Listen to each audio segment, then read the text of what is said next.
പിന്നെ ഇവിടെ പടരുന്ന ചെടി, പയറായതുകൊണ്ട് ഞാൻ പടരുന്ന ചെടിയാണല്ലോ, അതുകൊണ്ട് വള്ളിയൊക്കെ കെട്ടി മുകളിലോട്ട് കൊടുത്തിട്ടുണ്ട്. ആ വള്ളിയെ കൂടെ ഇവരങ്ങ് മുകളിലോട്ട് കയറി പോരുകയും ചെയ്യും. അതുപോലെ ദേ ഇവിടെ ഒരു ചെറിയ കുഴി എടുത്തിട്ട് ഞാനിങ്ങനെ ചെയ്യുവാണേ. അപ്പോൾ ഗ്രോ ബാഗിൽ നടുന്നവർക്ക് ഇങ്ങനെ നട്ടാൽ മതി, തുടർച്ചയായി നമുക്ക് കൃഷി ചെയ്യാം. പിന്നൊരു കാര്യമാണ്,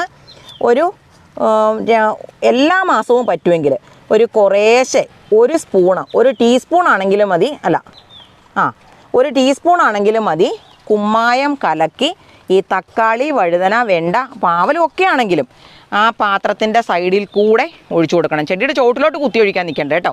അതിൽ വേറൊരു കാര്യം കൂടെ ഉണ്ട്. നമ്മൾ എന്തൊക്കെ പച്ചക്കറി ചെടികൾ നട്ട് വളർത്തിയെന്ന് പറഞ്ഞാലും അവർക്ക് സമയാസമയങ്ങളിൽ വെള്ളം കൊടുക്കണം, അതുപോലെ ആവശ്യത്തിന് വളം. ഇപ്പം നമ്മളാണെങ്കിൽ ജൈവ കൃഷി ചെയ്യുന്നവരാണ്. അപ്പം ഞാനിവിടെ ചെയ്യുന്നതെന്ന് പറഞ്ഞാൽ മണ്ണ് മിക്സ് ചെയ്യുമ്പോഴേ ചാണകവും എല്ലുപൊടിയും വേപ്പിൻ പിണ്ണാക്കും ഒക്കെ നമ്മൾ ചേർക്കാറുണ്ട്. ഇനി അങ്ങനെ ചേർത്തിട്ടില്ലെങ്കിൽ ഈ പാത്രത്തിൻ്റെ സൈഡിൽ കൂടെ, ഗ്രോ ബാഗിൻ്റെ സൈഡിൽ കൂടെ കുറേശ്ശെ വേപ്പിൻ പിണ്ണാക്കോ ഒക്കെ ഇട്ട് കൊടുക്കുന്നത് നല്ലതാണ്. പിന്നെ കീടങ്ങളെ നമ്മൾ എല്ലാ ദിവസവും നിരീക്ഷിക്കണം. എന്നാൽ മാത്രമേ ഉള്ളൂ നമ്മുടെ ചെടിയിൽ നിന്ന് നമുക്ക് വിളവെടുക്കാനായിട്ട് പറ്റത്തുള്ളൂ.